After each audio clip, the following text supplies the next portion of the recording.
झालीला होरा झालीला आवन माझ्या लीला आवन माझ्या लीला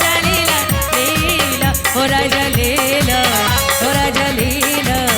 आवन माझ्या लीला आवन माझ्या लीला केहू नहीं के घर में सैया आवन चाल छैया केहू नहीं के घर में सैया आवन चाल छैया होरा झालीला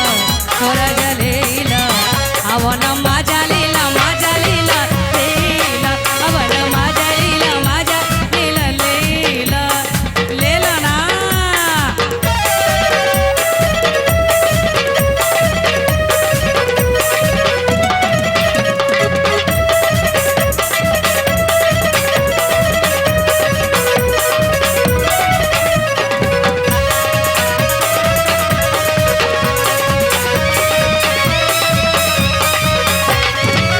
जवनिया पाटी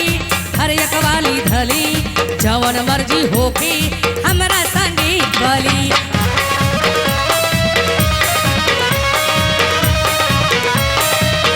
अरे कहत जवनिया पाटी हर एक वाली धली जवन मर्जी होकी हमरा संगी कल आवाजा लेला आवन माझ्या लीला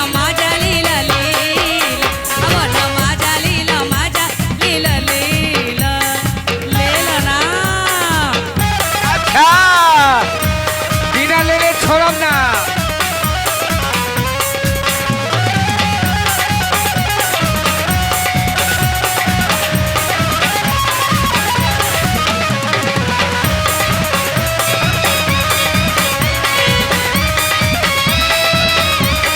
ऐसन भर में राजा हम दिल तोहरी रानी करे निहोरा देखी गदरल मोर जवानी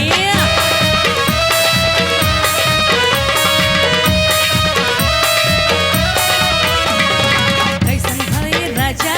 हम हैं तोहरी रानी करे निहोरा देखी गदरल मोर जवान होरा झालेला एकदम आवन माझ्या लीला आवन माझ्या लीला लेला ना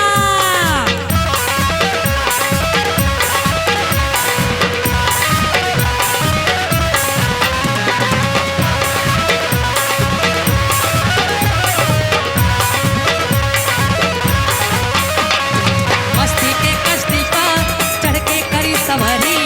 हम ना पीछे हटब पूरा बात तैयारी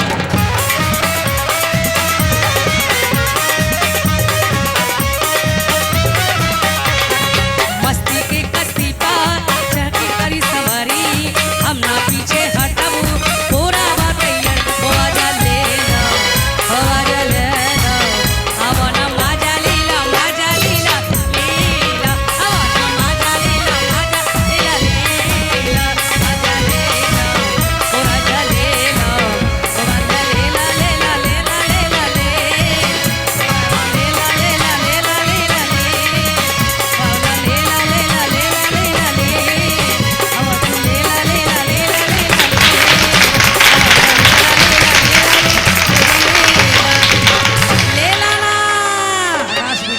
से